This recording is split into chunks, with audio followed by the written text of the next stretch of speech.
पहले पाकिस्तान का कौमी तराना, फिर आपसे बात करूंगा।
इय्याका नअबुदु व इय्याका नस्तईन। मैं सबसे पहले मेरे लाहौर के पाकिस्तानियों, मैं आज अपने दिल की गहराइयों से आपका शुक्रिया अदा करना चाहता हूं।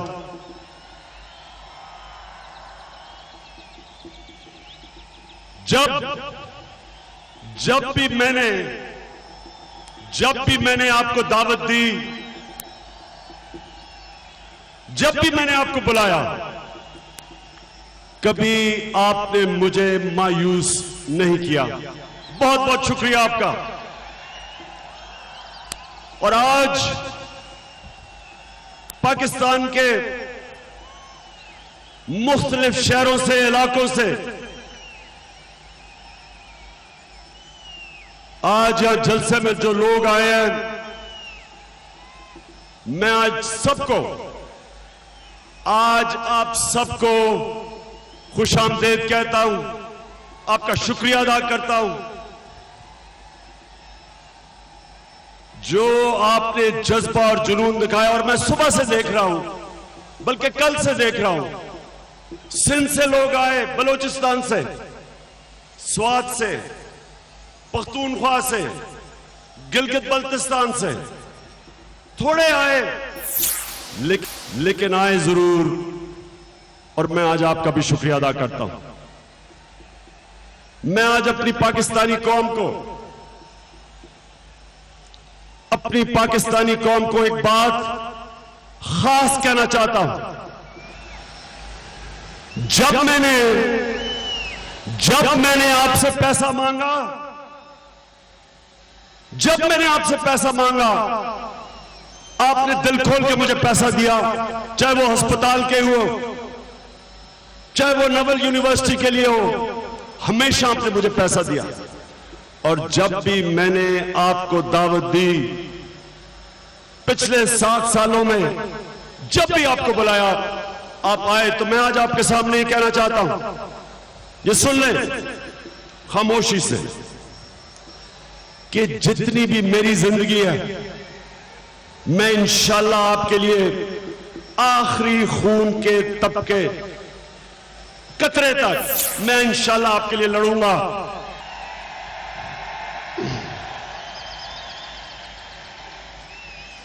मेरी दिल से आपके लिए दुआएं निकलती हैं। कभी मेरी कौम ने मुझे मायूस नहीं किया। तो मैं आज आपका फिर से इतना बड़ा मजमा, मैं आपका सबका शुक्रिया अदा करता हूं यहां आने का। मैं शोएब सिद्दीकी, आपका खास तौर पे ये जो आपने और अलीम खान आपने जिस तरह का ये आपने आज ऑर्गेनाइजेशन दिखाई है, जिस तरह की मुनज़्ज़म तरीके से इतना बड़ा जलसा आपने किया, इसकी कोई मिसाल नहीं है पाकिस्तान में। इंशाअल्लाह पहले तो आपको सारी कौम की तरफ से, सब की तरफ से आपको मुबारक।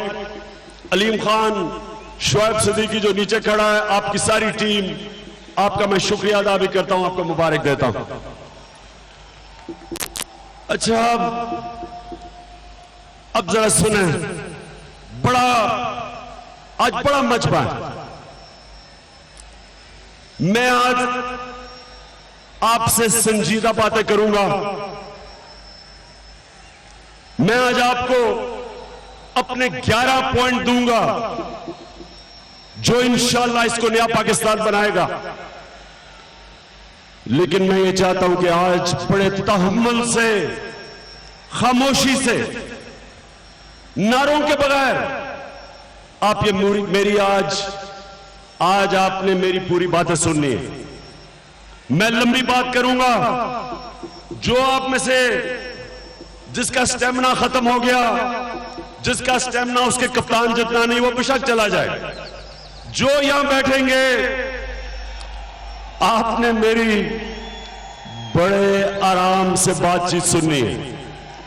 मैंने आज नारे नहीं लगवाने, मैंने आज आपको अपने मुल्क, हमारा पाकिस्तान, इसके लिए प्रोग्राम देना।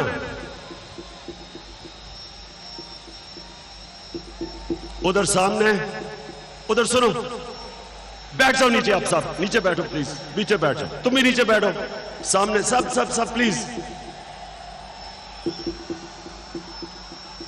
इब्राहिम नीचे प्लीज बैठो, आराम से नीचे बैठ। सारे प्लीज यहां ऊपर, प्लीज अब नीचे बैठ जाए, नीचे बैठ जाए आराम से, सब नीचे बैठ के आराम से सुने।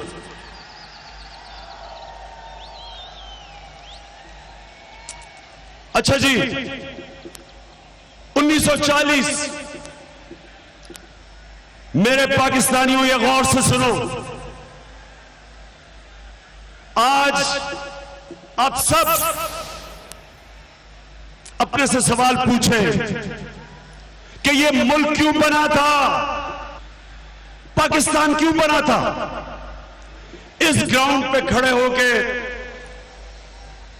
हमारे अजीम लीडर कायद-ए-आज़म मोहम्मद अली जिन्ना ने एक ऐलान किया था 1940 में कि पाकिस्तान, हमें पाकिस्तान चाहिए। हिंदुस्तान के मुसलमानों को पाकिस्तान चाहिए था। आज आप सब अपने आप से पूछें कि यह मुल्क क्यों बना था, ये क्यों बना था मुल्क, क्या जरूरत थी कि जब हिंदुस्तान में इतने ज्यादा मुसलमान रह गए, इस मुल्क को बनाने की जरूरत क्या थी। तो मैं आज आपको यह बताना चाहता हूं कि यह मुल्क क्यों बना था। यह मुल्क इसलिए बना था कि कायद-ए-आज़म ने सबसे पहले, वो कायद-ए-आज़म जो हिंदू और मुसलमानों को इकट्ठा करना चाहते थे, वो कायद-ए-आज़म जो अंग्रेजों से आजादी के लिए हिंदू और मुसलमानों को इकट्ठा करना चाहते थे, उन्होंने क्यों फैसला किया कि मुसलमानों को एक अलग मुल्क चाहिए। और इस मुल्क का नजरियाती लीडर, शायद ही अल्लाह ने किसी को ऐसा ज़हन दिया हो, किसी मुसलमान को पिछले 500 सालों में। इलामा इकबाल, उन्होंने क्यों एक ख्वाब दी थी हमें पाकिस्तान की, क्या मतलब था इस मुल्क का। अगर आप इस सवाल का जवाब नहीं जानते तो मैं आज आपको कह रहा हूं कि जिस तरह का पाकिस्तान बना है, यह ना कायद-ए-आज़म की सोच थी, ना ये इलामा इकबाल का नजरिया था। और जब एक कौम अपने नजरिए से हटती है, वो तबाह हो जाती है। हम आज तबाही की तरफ जा रहे हैं। अब ये सुने, कि ये मुल्क बना क्यों था। सबसे पहले इसलिए बना था कि कायदे आजम इस नतीजे पे पहुंच गए कि कांग्रेस मुसलमानों को वो हकूक नहीं देना चाहती थी जो एक आजाद मुल्क में मुसलमानों को मिलना चाहिए थे।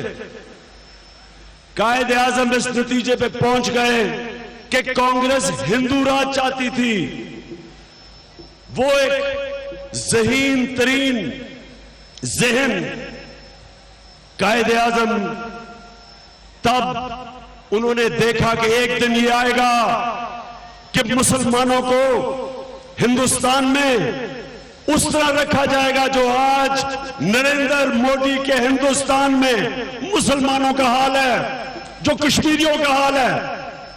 तब कायदे आजम ये चीजें कह रहे थे कि क्या मुसलमानों के हकूक की तहफ़्फ़ुज़ कैसे किया जाएगा। तो आज आप सब सुन लो बात।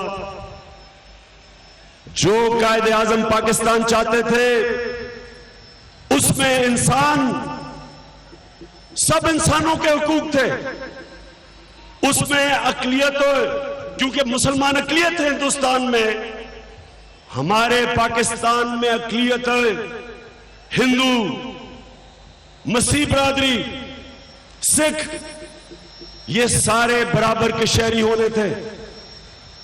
ये कायदे आजम की भी सोच थी।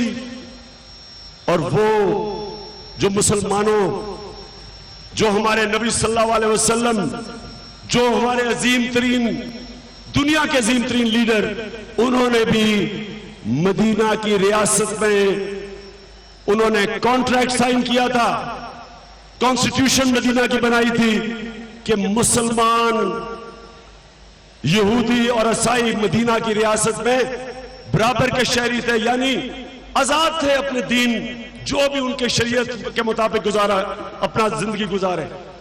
तो ये मुल्क बना था सबसे पहले कि यहां जितनी भी हमारी अक़लियतें हैं ये सारे बराबर के शहरी हैं। और दूसरी चीज कि ये मुल्क बनना था मदीना के रियासत के मॉडल पे। तो अब मैं आप सबको बताता हूं कि वो क्या मॉडल था। मदीना की रियासत में नबी सल्लल्लाहु अलैहि वसल्लम ने क्या किया था। नबी सल्लल्लाहु अलैहि वसल्लम ने मदीना की रियासत में सबसे पहले उसकी बुनियाद इंसाफ पे रखी थी। सब कानून के सामने बराबर थे। नबी सल्लल्लाहु अलैहि वसल्लम ने एक दफा कहा कि मेरी बेटी फातिमा भी अगर चोरी करती है उसको भी सजा मिलेगी जो हर किसी की बेटी को मिलती है, या किसी को भी। वही नबी सल्लल्लाहु अलैहि वसल्लम ने, उन्होंने मदीना की रियासत में एक दफा कहा, ये जरा सुने और से, ऐसा मौका नहीं मिलेगा। उन्होंने कहा कि मुसलमानों, बड़ी कौमें बर्बाद हुई तुम्हारे से पहले, जिधर ताकतवर के लिए एक कानून और कमजोर के लिए दूसरा कानून। यानी कानून के सामने अगर एक माशरे में सब एक बराबर नहीं, वो आगे नहीं बढ़ सकता। तो मदीना की रियासत में कानून के सामने सब एक बराबर। और मदीना की रियासत में एक और चीज लेके आए, मेरिट। नबी सल्लल्लाहु अलैहि वसल्लम ने मेरिट कायम की। खालिद बिन वलीद वो जनरल थे जिन्होंने जंगे ओहद में मुसलमानों को शिकस्त देने वाले थे। उसी खालिद बिन वलीद को जब मुसलमान हुआ तो उसको मुसलमानों का सिपा सलार बनाया, उसको खिताब दिया सैफुल्लाह का। मेरिट थी, जो भी मेरिट के ऊपर आता था उसको ओहदा मिलता था। इंसाफ का दूसरा पहलू मेरिट है। तीसरी चीज, मदीना की रियासत दुनिया की तारीख की पहली फलाही रियासत बनी थी। एक माशरे ने, एक रियासत ने अपने माजूरों को, अपनी बेवाओं को, अपने यतीमों को और बाद में अपने बुजुर्गों को रियासत ने जिम्मेदारी ली। दुनिया की तारीख की पहली फलाई रियासत मदीना में बनी थी। रहम था, फिक्र थी, इंसानियत थी, कमजोर के लिए कदर थी। और वो जो मदीना की रियासत बनी, उसके अंदर उन्होंने, दुनिया के अजीम लीडर ने एक बहुत बड़ा काम किया। उन्होंने तालीम, उन्होंने कहा कि तालीम, इल्म सीखना एक इंसान की ड्यूटी है। चाइना भी अगर जाना पड़े इल्म लेने के लिए तो जाओ। उन्होंने जंगे बदर के बाद कोई भी मक्का का कैदी अगर 10 मुसलमानों को पढ़ा लिखा दे तो उन्होंने कहा कि वो आजाद है, यानी उससे पैसे नहीं लिए। उन दिनों में कैदियों से पैसे लेते थे। तालीम के ऊपर जोर डाला और वो बुनियाद रखी मदीना की रियासत में, जिसकी वजह से मुसलमान दुनिया की इमामत करने लगे, अजीम कौम बन गई दुनिया की। और उन्होंने सिर्फ यही नहीं किया कि रियासत कैसी बनाई, उन्होंने मुसलमानों का कैरेक्टर बदला। सादिक और अमीन थे, अपनी मिसाल से बाकी मुसलमानों को भी सच्चाई की तरफ लेके आए। उन्होंने मुसलमानों को बड़े इंसान बना दिया, अपनी मैं से निकाल दिया। बजाय अपना सोचने के माशरे का सोचना शुरू किया। वो मुसलमान 700 साल तक दुनिया की सुपर पावर रहे। और फिर क्या हुआ? वही मुसलमान जब तक उन उसूलों पे खड़े रहे, अजीम कौम रहे। जैसे ही बादशाह आ गई, अमीर अमीर हो गया, गरीब गरीब हो गया। अमीर के लिए एक इंसाफ, गरीब के लिए दूसरा इंसाफ। बादशाह आ गई तो वही मुसलमानों को 700 साल के बाद मंगोलियों ने शिकस्त दी। 1250 में जब बगदाद में मुसलमानों का आखिरी खलीफा हलागू खान के सामने जब उसको शिकस्त हुई, तो ये सुनने वाली बात है, जो आखिरी अब्बासी खलीफा था पैरों में आके गिरा हलागू खान के कि मेरी जान बचा दो। हलागू खान ने उससे जो कहा, ये सुने, ये आज हमारे हुक्मरानों के लिए जो इस मुल्क में क़यादत करते रहे, उनको इसको सुनना चाहिए। हलागू खान ने खलीफा को कहा कि तुम्हारी तहखाने सोने से भरे हुए हैं, तहखाने सोने से भरे हुए हैं, हीरों से भरे हुए हैं। अगर यही पैसा तुम अपने लोगों की बेहतरी के लिए लगा देते, अपनी फौज पे लगा देते, तो आज तुम मेरे पैरों में गिरे ना होते।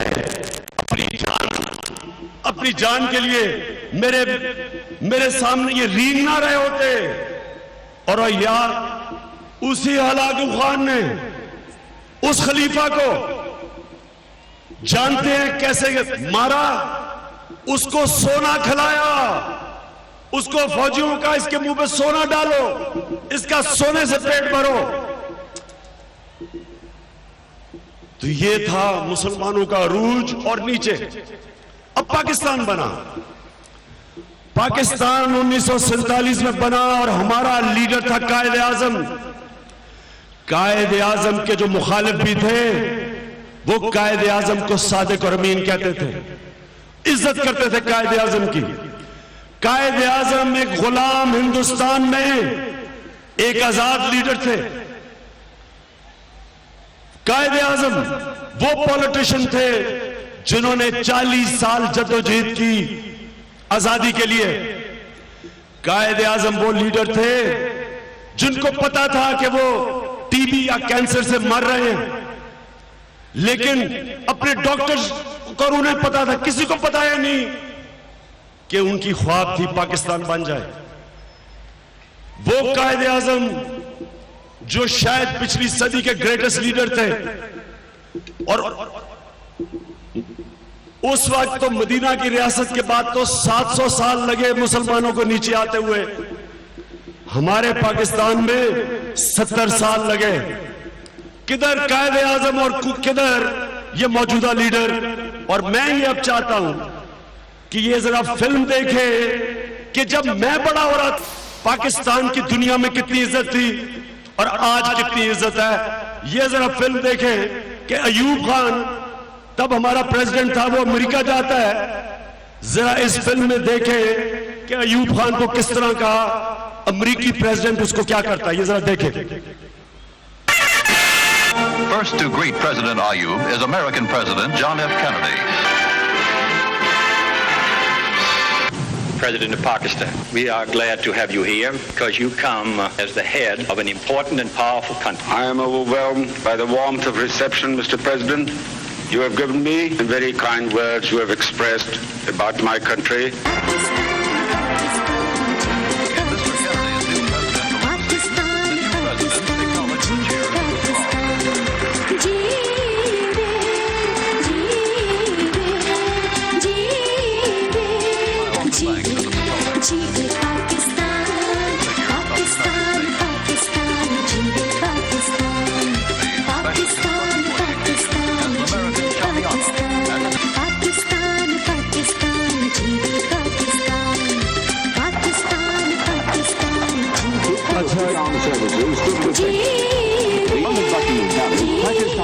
अच्छा, अब ये देखें, ये पाकिस्तान का प्रेसिडेंट जा रहा है अमेरिका और उसको किस तरह अमेरिका का प्रेसिडेंट देख रहा है। और अब देखें, आगे चले आप, अब ये जरा देखें कि हमारा चीफ प्राइम मिनिस्टर अमेरिका है। आप ये जरा देखें।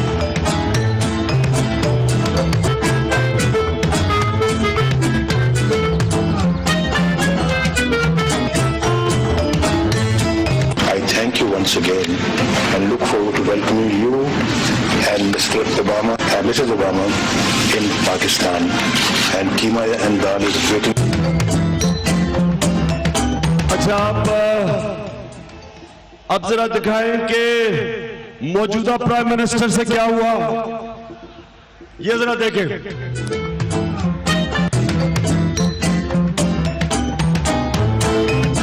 प्राइम मिनिस्टर की चेकिंग हो रही है, कपड़े उतारे जा रहे हैं अमेरिकी एयरपोर्ट के ऊपर।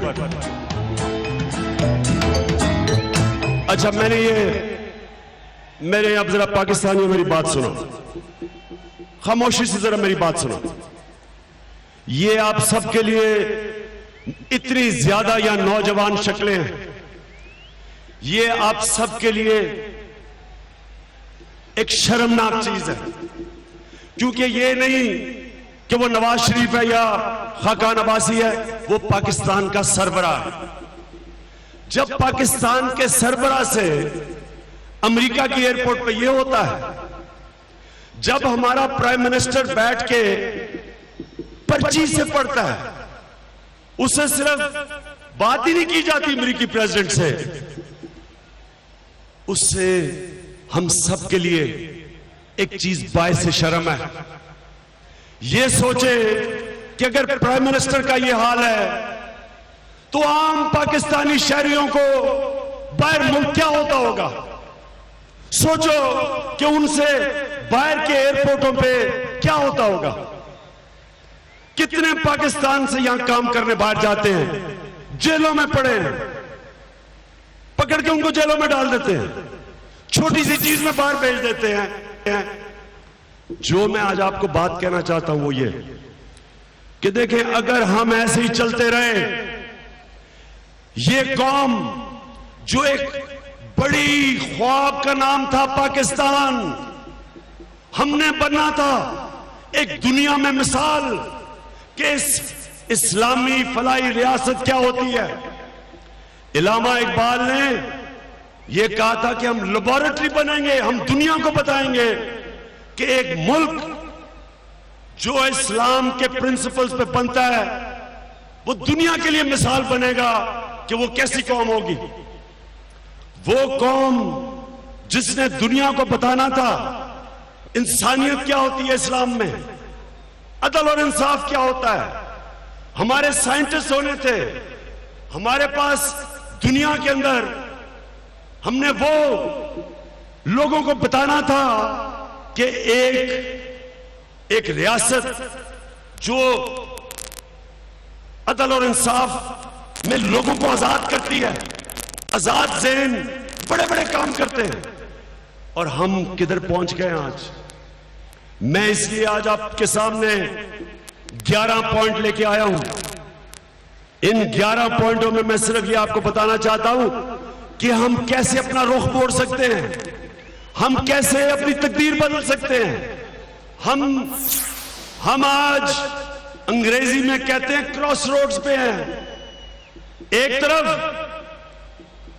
तरफ जिल्लत है, दूसरी तरफ ये वो पाकिस्तान बन सकता है, और अभी भी वो पाकिस्तान बन सकता है जिसके लिए लाखों लोगों ने कुर्बानियां दी, जिसके लिए जब मैं बड़ा हो रहा था मेरे मां बाप फख्र सकते थे कि हम गुलाम हिंदुस्तान में बड़े हुए, तुम खुशकिस्मत हो कि तुम एक आजाद मुल्क में पैदा हुए हो। फख्र से मेरी मां अखबार देखती थी सुबह और बताती थी कि कायदे आजम की बातें कि कैसे पाकिस्तान अच्छा कर रहा है, हमारी ब्यूरोक्रेसी बेहतर थी, हमारी सिविल सर्विस जब मैं बड़ा हो रहा था बेहतर थी, पीआईए दुनिया की टॉप एयरलाइन थी, हमारी यूनिवर्सिटीज अच्छी थी। मैं इधर ये पास ही मेयो हॉस्पिटल में मैं पैदा हुआ था, हम प्राइवेट हॉस्पिटल्स में नहीं जाते थे, गवर्नमेंट हॉस्पिटल में अच्छा इलाज होता था। वो पाकिस्तान जो एक वक्त पे सबसे तेजी से बर्रे सगीर में तरक्की कर रहा था, वो पाकिस्तान जब मैं हिंदुस्तान में क्रिकेट खेल के पाकिस्तान आता था तो लगता था कि किसी गरीब तरीन मुल्क से अमीर तरीन मुल्क में आ गया हूं। ये 1990 तक पाकिस्तान सारे बर्रे सगीर में सबसे तेजी से आगे जा रहा था, ये वो मुल्क था। और आज ये हाल है। जरा ये अगर आपके पास मोबाइल है नोट करेंगे कि पाकिस्तान की 60 साल तारीख में जो कर्जा इस मुल्क के ऊपर चढ़ा था वो था 6000 अरब रुपया। 60 साल की तारीख में इस मुल्क पे 6000 अरब रुपया कर्जा चढ़ा था। 2008 तक 6000 अरब रुपया कर्जा था। 2008 से लेके 2013 में असद जरदारी के दौर में 6000 से लेके पाकिस्तान का कर्जा गया 13000 अरब। सिर्फ 5 सालों में पाकिस्तान का कर्जा दुगना हो गया। और उसके बाद ये नून लीग की हुकूमत आई तो 2013 से लेकर 2018 तक 13000 से 27000 अरब रुपया पे आज कर्जा पहुंच गया। सुने, मैं ये जो आपको बातें बता रहा हूं, हम तबाही की तरफ जा रहे हैं, ये मुल्क बर्बादी की तरफ जा रहा है। हमारे पास पैसा ही नहीं है कर्जों की किस्तें वापस करने का। हम कर्जे ले रहे हैं कर्जे वापस करने के लिए। हम पिछले 10 सालों में हमने इस मुल्क के ऊपर कर्जा चढ़ाया है 6000 अरब से 27000 अरब रुपया।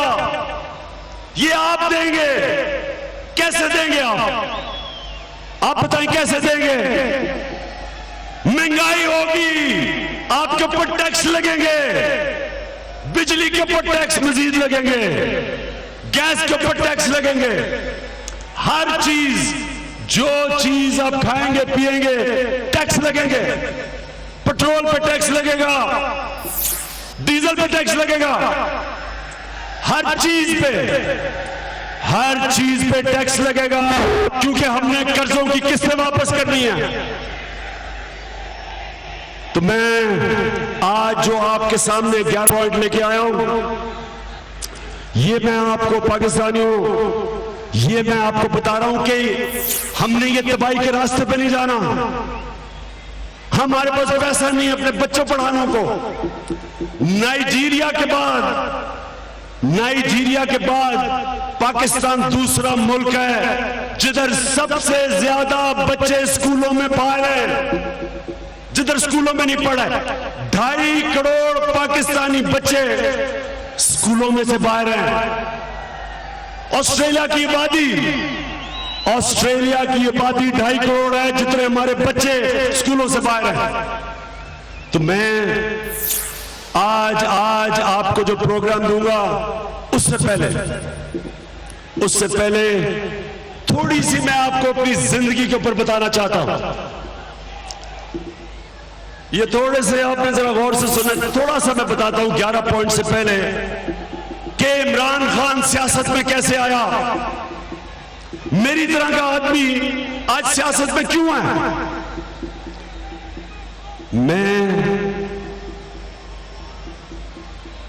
मैं एक क्रिकेटर था, मैंने पढ़ा, यूनिवर्सिटी पढ़ी, उसके बाद मैंने क्रिकेट खेली और मैं 10 साल तक क्रिकेट खेलता रहा और क्रिकेट खेलते खेलते मैं दुनिया का बेस्ट ऑलराउंडर बन गया।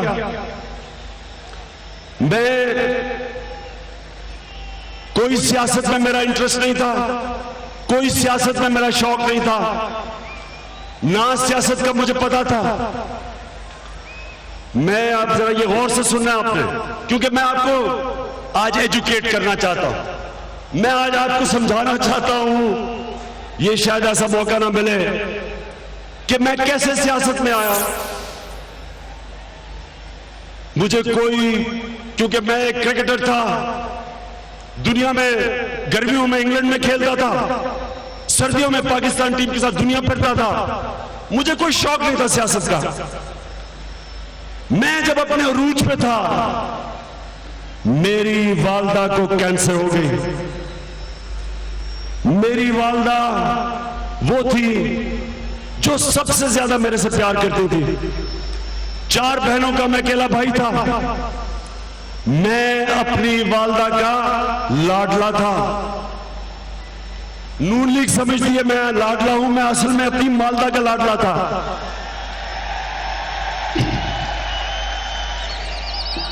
तो मेरी वालदा को जब कैंसर हुई, मेरी जिंदगी बदल गई। वो आदमी जिसको कोई फिक्र ना फाका, हर साल पिछले साल से बेहतर होता था, हर साल ऊपर जाता था। जब मेरी वालदा को कैंसर हुई तो मुझे पहली दफा पता चला कि सारे पाकिस्तान में कोई कैंसर अस्पताल नहीं है। जो कैंसर मेरी वालदा को थी, वो अगर यहां शौकत खानम होता तो वो सबसे आसान कैंसर थी जिसका इलाज हो सकता था, क्योंकि अस्पताल नहीं था। जब तक मेरी वालदा को हमें पता चला कैंसर फैल चुकी थी, मैं अपनी वालदा को इंग्लैंड लेके गया। अब यहां जितने भी आप बैठे हैं, टीवी पे देख रहे हैं, जो मैं आपको बात बताना चाहता हूं वो ये कि जिसने भी अपने घर वाले को मुल्क से बाहर इलाज करवाने लेके गया, वो समझेगा मैं क्या कह रहा हूं। जितना मुश्किल काम, हालांकि मुझे इंग्लैंड में लोग जानते थे, मेरी वाकफियत थी, मैं वहां क्रिकेट खेलता था, लेकिन जिस तकलीफ से मैं गुजरा अपनी वालदा को बाहर लेके गया, वो सब जानते हैं जिन्होंने अपने कोई भी करीबी लोगों को बाहर इलाज करवाने लेके गया। जब मैं वहां इंग्लैंड गया, ये मैं आज आपको चीजें बता रहा हूं क्योंकि 2 नहीं 1 पाकिस्तान का मतलब क्या है। जब मैं इंग्लैंड गया तो मेरी वालदा का एक सरकारी अस्पताल में इलाज हो रहा था। मैं पैसे दे रहा था अपनी वालदा के लिए। साथ वाले बिस्तर पे एक औरत बैठी थी जिसका मुफ्त इलाज हो रहा था, जो गरीब औरत थी। मैं ये देखता था डॉक्टर्स और नर्सेज कोई फर्क नहीं करते थे उनमें, उनको इन दोनों को एक ही तरह देखते थे। हमें याद है यहां पाकिस्तान में यहां अस्पतालों में गरीब लोगों से क्या होता है, और फिर वीआईपी कमरे होते हैं पैसे वाले लोगों के लिए। उधर कोई फर्क नहीं उन्होंने किया। बहरहाल मैं अपनी वालदा को वापस लेके आया। अब ये आपने बड़े गौर से सुनना है जो मैं बताने लगा हूं। मेरा ये सियासत में रास्ता आया कैसे। मैं अपनी वालदा को लेके आया वापस। कैंसर फैल चुकी थी, तकलीफ में थी। ये फिर यह मेयो हॉस्पिटल है। ये मैं अब बात कर रहा हूं 1984 की सर्दियां। मैं यहां आया एक डॉक्टर को मिलने जो पेट की कैंसर जानता था। उसके कमरे के बाहर मैं इंतजार कर रहा। इतने में एक बूढ़ा आदमी आता है। एक बूढ़ा आदमी आता है, एक हाथ में उसने दवाइयां पकड़ी, दूसरे हाथ में उसने एक पर्ची पकड़ी हुई।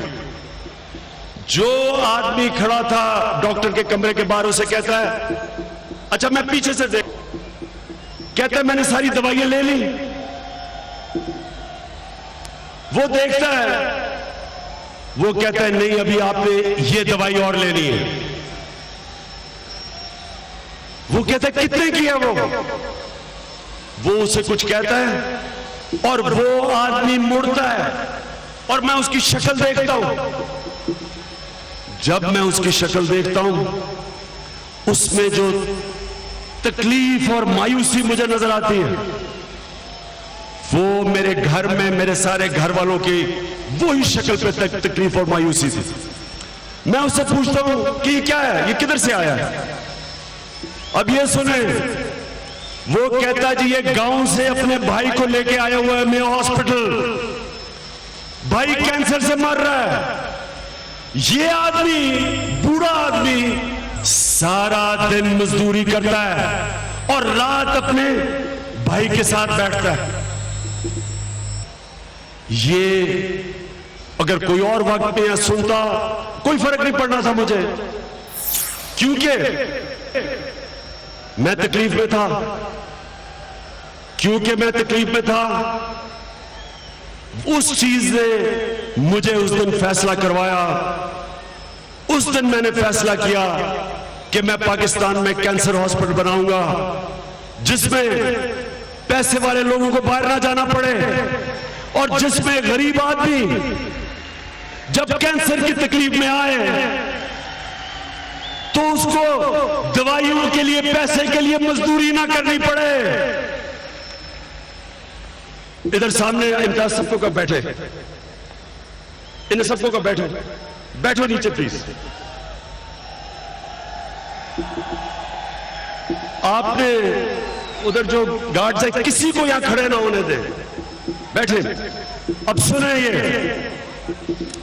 ये था 1985 जब मेरी वालदा फौत हो गई। मैंने फैसला किया मैं हॉस्पिटल बनाऊंगा। वो एक बड़ी लंबी कहानी है।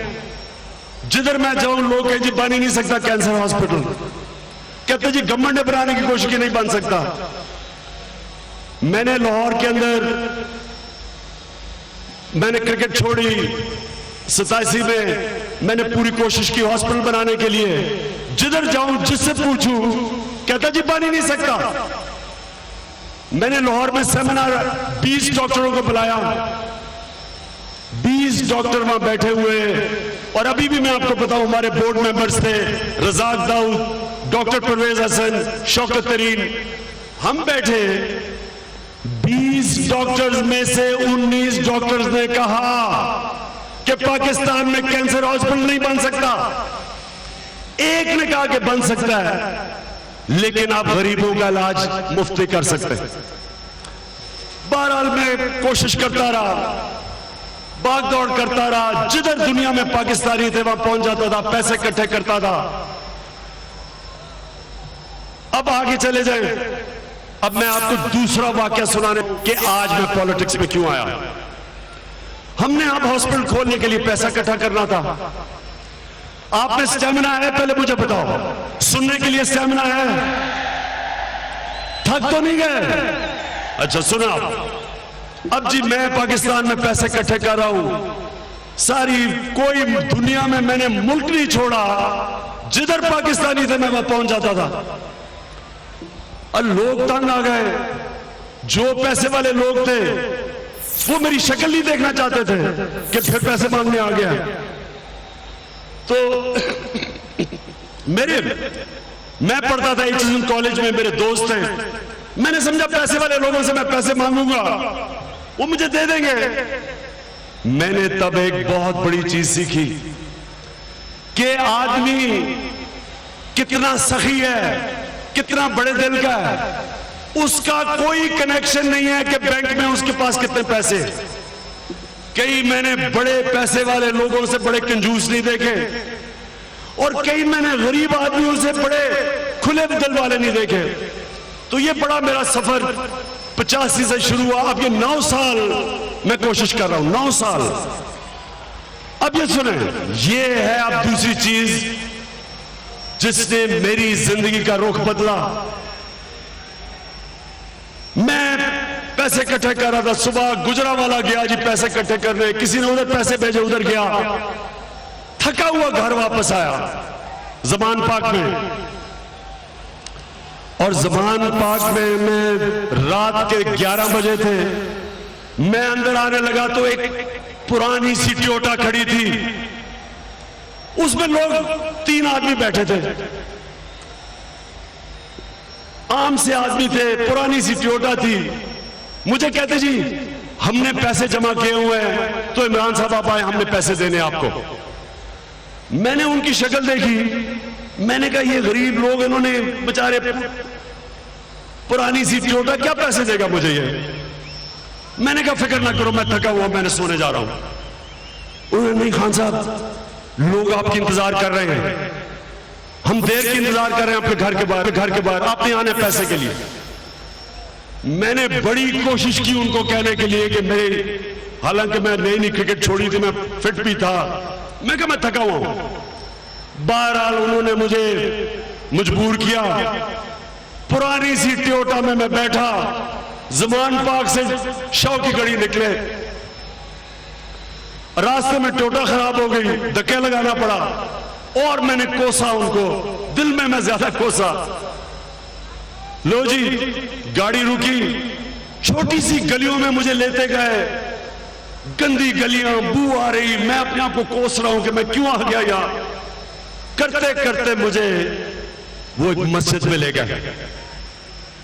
सुने जरा गौर से ये बात, आज अगर मैं पॉलिटिक्स में हूं ये वजह है, जरा सुने गौर से। लो जी मस्जिद में पहुंच गए,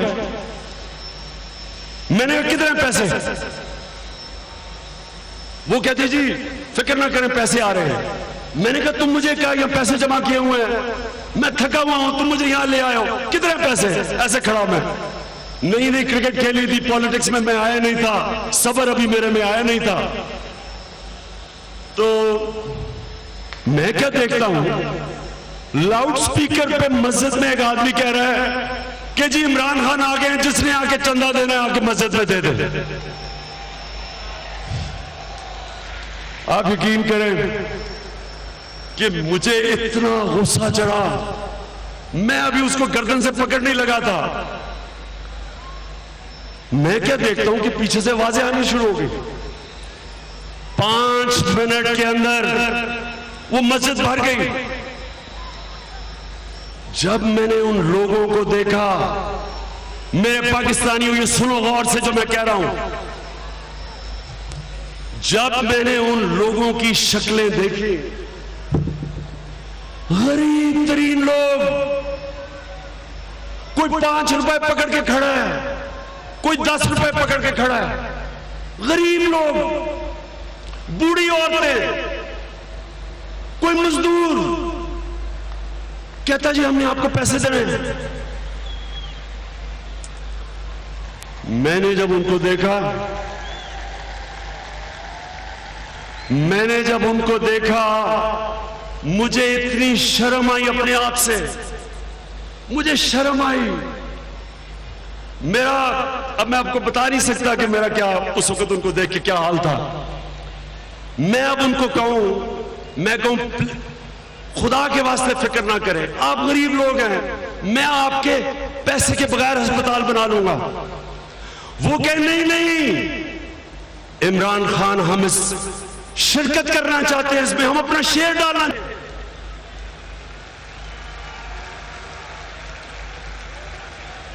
और फिर वहां कोई औरत मुझे बता रही है कि मेरा बेटा कैंसर से मर गया, कोई पूछने वाला नहीं था। कोई कह के मेरी वालिदा मर गई कैंसर से। देखे, कैंसर से जो मौत होती है वो आम मौत की तरह नहीं होती। आहिस्ता आहिस्ता कैंसर दीमक की तरह जिस्म को खाती है। आप एक इंसान को अपनी सामने आप अंदाजा नहीं लगा सकते आपके सामने एक इंसान कैसे जाता है, जो तकलीफ में वो जाता है, तो वो तो खुद तो चला जाता है, अपने खानदान का बेड़ा गर्क करके चला जाता है। लोग तबाह हो जाते हैं, सालों तक लोग नहीं बर्दाश्त करते जो वो तकलीफ देखते, अपने मां की, अपने बेटे की, बच्चों की, अपने बाप की, बहनों की। तो वो मुझे कहानियां सुना रहा है कि जी मेरे से ये हो गया, ये हो गया। वो दिन था कि मैंने फैसला किया कि ये है दो पाकिस्तान। एक तरफ मेरी तरह का आदमी जो अपनी वालिदा को बाहर ले जा सकता है, जिसको पैसे की फिक्र नहीं है, दूसरी तरफ ये है पाकिस्तान दूसरा। ना इन बेचारों को रोजगार मिलता है, ना इनको जो पैसे मिलते हैं उससे खाना सही खा सकते हैं, ना हमारी रियासत इनको अस्पतालों में इलाज करवाती है, ना इनके बच्चों को स्कूलों में तालीम मिलती है कि ये माशरे में ऊपर आ जाए। और फिर भी ये पैसे देने के लिए तैयार है एक अस्पताल के लिए। ये कैसी कौम है? और दूसरी तरफ बेहिस लोग हैं यहां। हुक्मरान चेकअप करवाने के लिए लंदन जा रहा है। शहबाज शरीफ 2 हफ्ते लंदन चेकअप करवाने गया है। सारे शरीफ खानदान बाहर बैठा हुआ है। यहां इस मुल्क में सरकार में लोग छोटी सी चीज पे बाहर चले जाते हैं इलाज करवाने। उन लोगों को क्या होता है जो इस मुल्क के अंदर बेचारे री के मरते हैं? क्या ये था पाकिस्तान का मकसद? हमने मुल्क बनाया था कि पाकिस्तान का मतलब क्या? ला इलाहा इल्लल्लाह। एक वो मुल्क जिसमें रहम होना था, जिसमें इंसान को डिग्निटी देनी थी, जिसमें आम इंसान वीआईपी होना था, जो फलाई रियासत होनी थी, जिसमें हमने अपने नौजवानों को रोजगार देना था, जिसमें हमने अस्पताल बनाने थे कि अगर एक गरीब आदमी उसके पास पैसा नहीं है तो वो अस्पताल उसका मुफ्त इलाज करे। वो पाकिस्तान जिधर अगर गरीब आदमी पे ताकतवर जुल्म करता है तो रियासत पैसे दे, वकील के मुफ्त इंसाफ दे। ये है आज यूरोप के अंदर। स्कैंडिनेविया में जाएं, पूछें पाकिस्तानी जो वहां काम कर रहे हैं, यहां से पाकिस्तानी जो बाहर गए हुए हैं, उनसे पूछे फलाई रियासत क्या होती है। कैसे इंसान को इज्जत देता है मुआशरा, कैसे दफ्तरों के अंदर इंसानों को धक्के नहीं दिए जाते, इंसान की डिग्निटी होती है। तब मैंने फैसला किया कि मैं इस मुल्क में सियासत में आऊंगा। तब मैंने फैसला किया कि मैं वो पाकिस्तान बनाऊंगा जिसके लिए हमारे कायदे आजम ने 40 साल लगाए थे, कैंसर से मर रहे थे, लेकिन उन्होंने डॉक्टर को नहीं पता चलने दिया कि कहीं पाकिस्तान का खौफ ना चला जाए। और यहां ये छोटा सा माफिया, जो छोटा सा माफिया, इनके बच्चे बाहर, इनका पैसा बाहर, इनके मालात बाहर, इनके इलाज बाहर, इनके बच्चे बाहर पड़ते हैं, और इस मुल्क का पैसा चोरी करके बाहर मालात लेते हैं, और यहां इस मुल्क को उधर लेके जा रहे हैं। जिधर आगे इस मुल्क की सलामती को खतरा है। जो मकरूज मुल्क होता है, मेरे पाकिस्तानियों याद रख लो, वो आजादी खो बैठता है, वो आजाद नहीं रह सकता। जो कर्जे देता है वो आपसे वो करवाता है, आपकी आजादी लेता है, आपको हुक्म करता है, आपसे हर गलत जो काम वो चाहता करवा सकता है, आपको गुलाम बना सकता है, फतह किए बगैर आपको गुलाम बना सकता है। मैंने तब फैसला किया पॉलिटिक्स में आने का। मैंने 96 में पार्टी बनाई, 96 से लेके जद्दोजहद करता रहा। थोड़े से लोग मेरे साथ थे, आज या नईमुल हक बैठा है, लेकिन मेरे साथ था। और मेरे साथ मैं आज खास तौर पे, क्योंकि मैं बड़ा खुश हूं जिस तरह आप पब्लिक आई है, मैं 2 लोगों को आज याद करना चाहता हूं। एक एहसन रशीद, जो पहले दिन मेरे साथ थे और कैंसर की वजह से अल्लाह उनको ऊपर ले गया। मुझे अफसोस यह है कि उन्होंने इतनी अपना एक बहुत अच्छी नौकरी छोड़ के आए सऊदी अरेबिया से, सिर्फ पाकिस्तान में, कि वो भी चाहते थे कि वो इस मुल्क में तब्दीली लेके आए। और दूसरी, आज हमारे साथ सलोनी बुखारी नहीं है। सलोनी बुखारी एक वो खातून है जिन्होंने जिस तरह, जिस जज्बे से उन्होंने मेरे अच्छे और बुरे वक्त में साथ दिया, मुझे आज वो खास याद इसलिए आ रही है।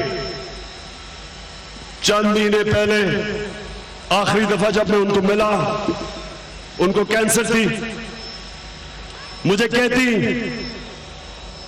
कि इमरान दुआ करो कि मुझे अल्लाह तब तक जिंदा रखे ताकि मैं मियां पाकिस्तान देख सकूं।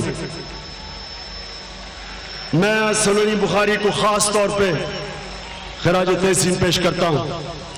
तो अब ये सुने, तब से हमने स्ट्रगल की, थोड़े से लोग हमारे साथ थे, मुश्किल वक्त आए। पहली इलेक्शन में पार्टी उड़ गई, दूसरी इलेक्शन में 1 सीट मिली, लोग मजाक उड़ाते थे, हम लोगों के पीछे पीछे भागते थे कि जो कोई इलेक्टेबल हो क्या पार्टी में आ जाए। MNA और MPA तो दूर की बात है, यूनियन काउंसिल का भी कोई इलेक्टेबल होता था, उसके पास हम पहुंच जाते थे। और ये सुने, वो हमेशा मुझे कहते थे, अच्छा पहले मुझे, हम यहां से जा रहे हैं गुजरावाला, शेखोपुरा, किसे मिलने? एक यूनियन काउंसिल का जी वो नाज़िम रह चुका है। पहले वो मुझे आधे घंटे का लेक्चर देता था कि इमरान खान आपको तो सियासत नहीं आती। उसके बाद वो मुझे कहता था, अच्छा हम मुशावरत करके बताएंगे। मैं मुशावरत करके बताऊंगा, मतलब वो बाद में मुझे समझ आई कि मुशावरत करके बताने का मतलब ये कि हम देखेंगे कि अगर तुम्हारी पार्टी ऊपर आई तो तुम्हारे साथ आ जाएंगे। यहां भी लोग हैं जिनको मैंने दावत दी। एक दिन मैं शाह महमूद कुरैशी को मिला। अब शाह महमूद कुरैशी, मैंने कहा शाह साहब आप कैम्ब्रिज के पढ़े हुए हैं, आपको तहरीक इंसाफ में आना चाहिए, आप पढ़े लिखे हैं, आप ईमानदार हैं।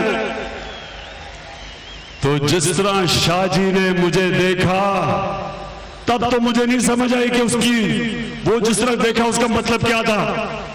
बाद में मुझे समझ आई कि शाह जी ने सोचा होगा ये किस तरह का पागल आ गया मेरे पास बात करने के लिए, क्योंकि पार्टी तो छोटी सी थी।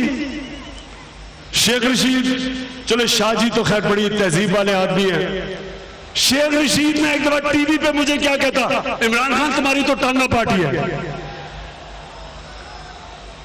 बहरहाल मेरी क्रिकेट की ट्रेनिंग थी, हार तो मैं कभी मानता नहीं हूं, आखिरी गेंद तक मैं मुकाबला करता हूं। और अल्लाह वक्त बदल देता है। इसी ग्राउंड के ऊपर जो टांगा पार्टी थी, अल्लाह का दिलों की चाबी अल्लाह के हाथ में है। इसी ग्राउंड के ऊपर 30 अक्टूबर 2011 में मैंने देखा कि इस तरह आवाम आई और हमारी पार्टी अगले फेज में चली गई। उसके बाद जो सबसे मुश्किल काम हमने किया धरना था।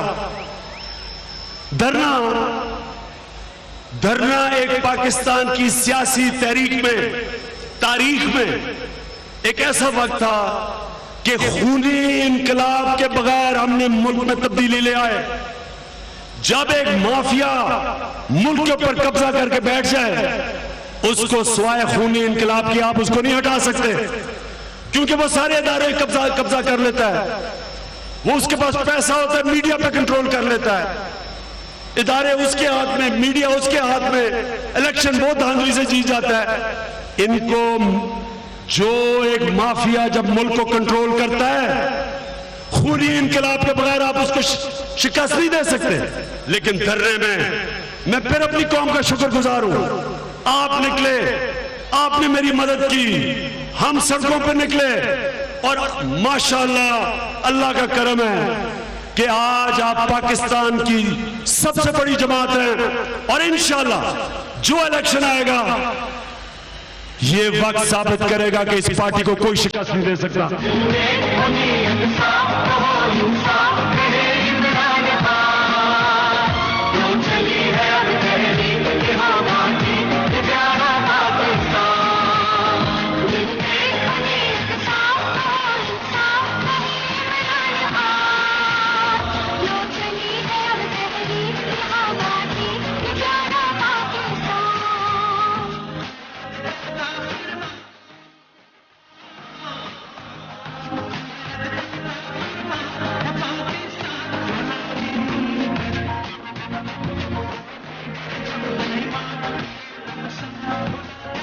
अच्छा जी, अब मैं 11 आपको अपने पॉइंट्स बताऊंगा। उससे पहले सिर्फ एक चीज अब आपको कहना चाहता हूं। आप जो भी आप में से आप जब नमाज पढ़ते हैं तो अल्लाह से आप क्या मांगते हैं? बताएं, क्या मांगते हैं? आप सिर्फ एक चीज मांगते हैं कि अल्लाह मुझे उनके रास्ते पे लगा जिनको तूने नेमतें बख्शी, उनके रास्ते पे नहीं जो अपने तबाही के रास्ते पे चले गए। एक चीज 5 वक्त की नमाज पे आप मांगते हैं। मैं फिर से आपको कहता हूं, हम आज उधर खड़े हैं, एक तरफ है अल्लाह की नेमतों का रास्ता, दूसरी तरफ है हमारी तबाही का रास्ता। ये है वक्त जो मुल्क ने फैसला करना है। ये है वो वक्त कि हमने फैसला करना है हमने कौन सा रास्ता पकड़ना है। जो तबाही का रास्ता वो तो सामने है। अमीर अमीर होता जाए, गरीब गरीब होता जाए। गरीब के लिए एक तालीम, अमीर के लिए दूसरी, अस्पताल और गरीब रिंगता रिंगता मरे, अमीर और। छोटे बच्चों से जो जुल्म हो रहा है, जो कसूर में हुआ, जो बच्चियों से हुआ, इतना घरों में इस वक्त जुल्म हो रहा है बच्चों से कि मां बाप शर्म से बताते नहीं हैं, डरते हैं, शर्म आती है उनको कि जो उनके घरों में हो रहा है, जो बच्चियों से हो रहा है। गुर्बत की वजह से कई घरानों में अपनी बच्चियों को वो उस तरफ लगा देते हैं, गलत तरफ, क्योंकि पैसा नहीं है। हदीस है नबी सल्लल्लाहु अलैहि वसल्लम की कि गुर्बत इंसान को कुफर की तरफ ले जाती है। ये जो रास्ता है ये है जुल्म का रास्ता। इसके मुतालिक जिसको नबी सल्लल्लाहु अलैहि वसल्लम ने जिनको कहा था इल्म का खजाना, हजरत अली रजी अल्लाह ताला, उन्होंने एक चीज कही थी और ये पाकिस्तानियों सुनो, उन्होंने कहा कि कुफर का निजाम चल जाएगा लेकिन जुल्म का निजाम नहीं चल सकता। इसका क्या मतलब है? इसका मतलब ये कि चाहे आप काफिर हो, अगर आपके निजाम में वही 4 प्रिंसिपल्स मदीना के रियासत में जो थे, इंसानियत, फलाई रियासत, इंसाफ, मेरिट, आप इल्म पे जब जोर देते हैं, वो हो बेशक काफिर हो, वो आपसे आगे निकल जाएंगे। और अगर आप अपने आप को मुसलमान कहते हैं और आपके माशरे में जुल्म है, नाइंसाफी है, वो निजाम नहीं चल सकता। जब आप ये कहते हैं कि अल्लाह उस रास्ते पे लगा जिनको नेमतें दी, तो जो लोग उस रास्ते पे चलते हैं अल्लाह की बरकत आती है उन पे। आज आप स्कैंडिनेविया ममालिक में देखें, खुशहाली है, इंसानियत है, लोग खुश हैं।